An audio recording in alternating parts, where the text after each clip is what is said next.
This is macOS Ken. A look at iPhone sales in China, a sneak peek at iOS 16.4 features, and a bit of news around Apple TV+.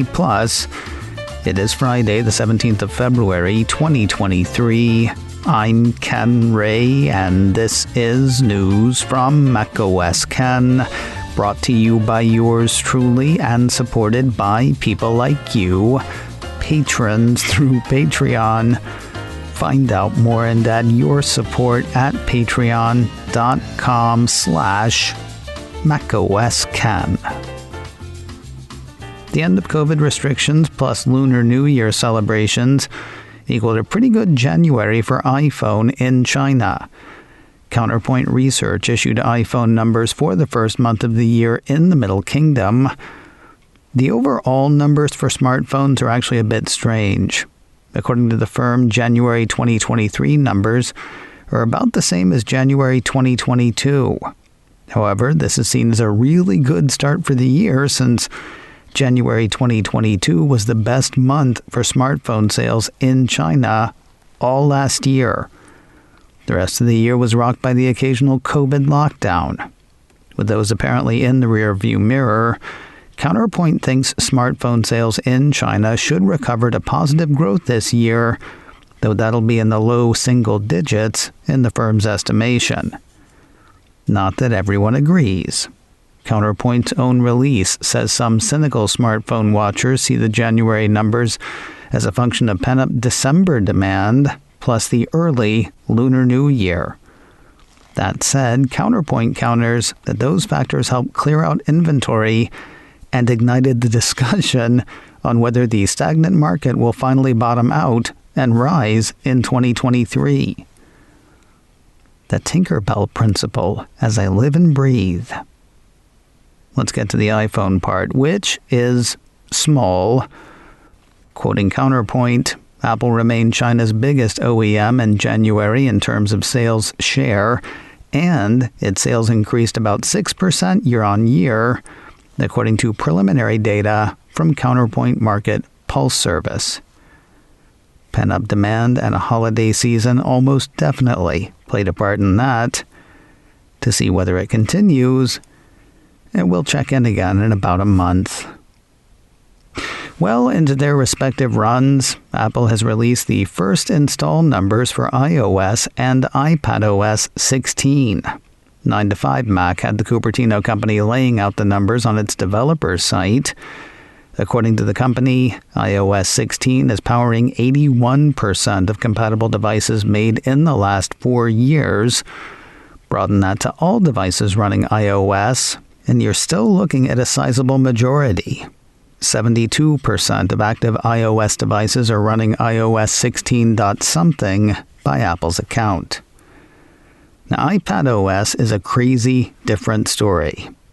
For iPads introduced in the last 4 years, Apple says only 53% are running iPadOS 16, with 39% running iPadOS 15, and the remaining 8% running something older.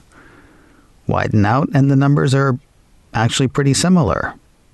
Taking all iPads into account, Apple says 50% are running iPadOS 16, 37% are running iPadOS 15, with the remaining 13% running an older operating system. No insight offered by Apple on the disparity, which is really a bummer. It would be interesting to know why iPhone users are more into upgrading than those who use iPads. Seemingly in lockstep with the install numbers, the first betas for the next rounds of operating system updates have made their way to developers. A piece from Apple Insider had the first developer betas of iOS 16.4, iPadOS 16.4, tvOS 16.4, and watchOS 9.4 seeing the light of day on Thursday.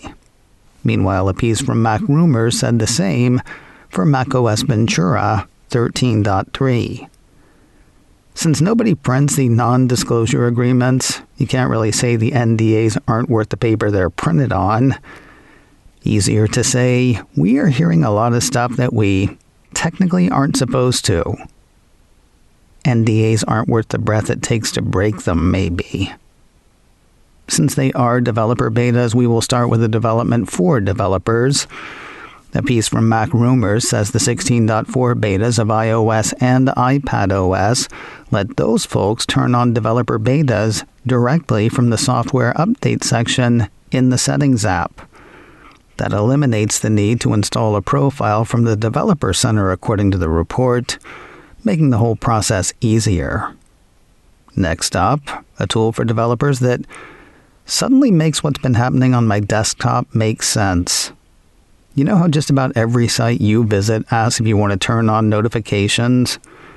My thought is almost always, who would want to do that and why? Another piece from Mac Rumors clues me in. According to that, Thursday's betas add support for web push notifications. The piece explains websites that are saved as web apps to the home screen can send iPhone and iPad users web push notifications through the Push API, the Notifications API, and service workers.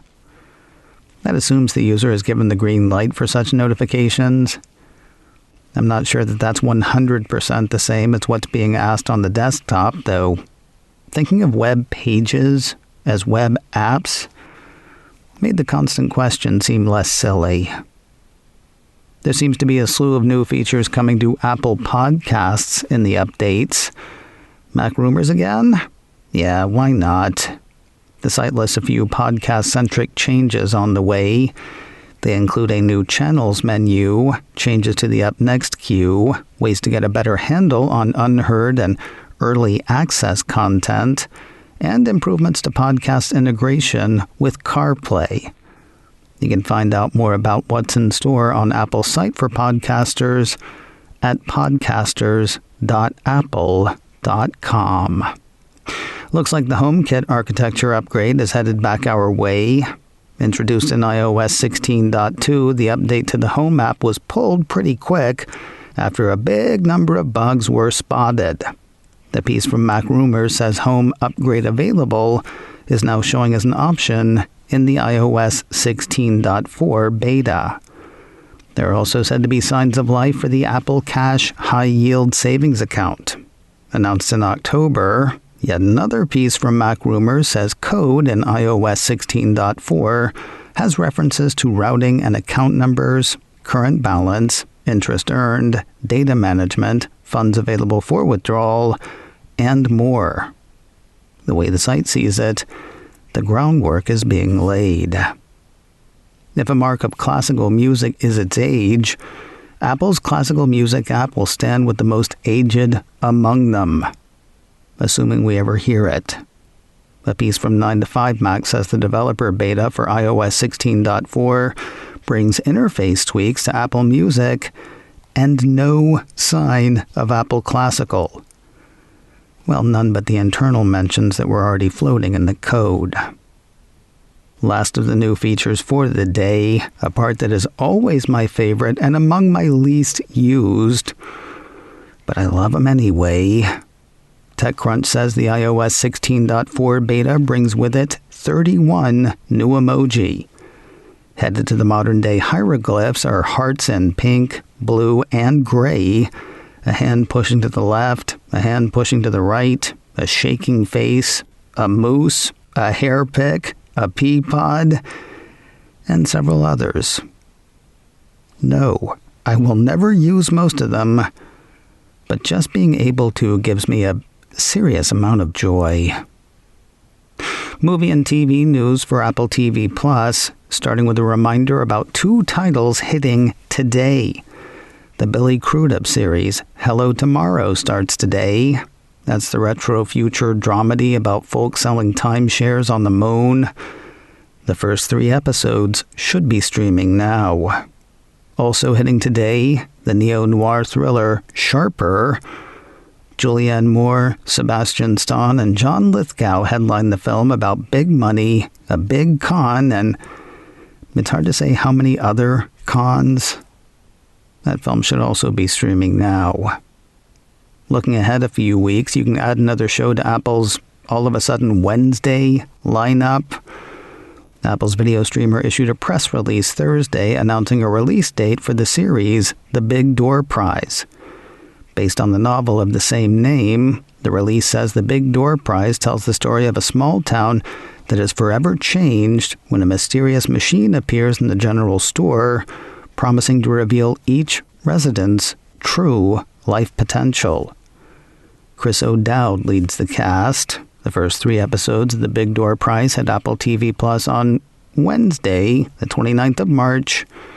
Additional episodes will land on successive Wednesdays through the finale on the 17th of May. And finally today, a much-anticipated nerd movie from the Cupertino streamer has a trailer and a release date. Engadget says the service has released a trailer for Tetris, which is thankfully a film about the game's inception, not a computer-generated blocky adventure. Though it is amazing that we never saw that movie happen. Describing the movie that did happen, Engadget says Taron Egerton stars as Hank Rogers, a Dutch entrepreneur who secured deals to distribute Tetris on the Game Boy and other consoles. Soviet software engineer Alexei Pajidnov, played by Nikita Yefremov, created the game during the Cold War, but because he was a government employee, he didn't receive any royalties at the outset. On the surface, that might not sound like the most compelling foundation for a thriller, says the piece, but the rights to the classic puzzle game were embroiled in a clash between communism and capitalism. Tetris plays in the middle of March for audiences at South by Southwest. It'll start streaming on Apple TV Plus on Friday, the 31st of March. Ahead of all of that, you can catch the trailer now on YouTube.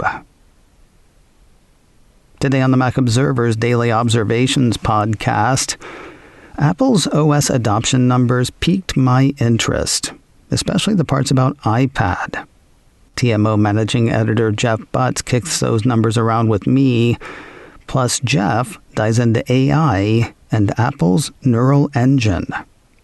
That is all today on the Daily Observations podcast from the Mac Observer, online at macobserver.com or wherever you get podcasts. macOS Ken, brought to you by me and supported by people like you, patrons through Patreon. Find out more and add your support at patreon.com/macOSKen. Advertising handled by Backbeat Media, online at backbeatmedia.com. You can reach me a couple of ways. Info at macosken.com or call 716-780-4080. Until next time, that is news from macOS Ken. I'm Ken Ray.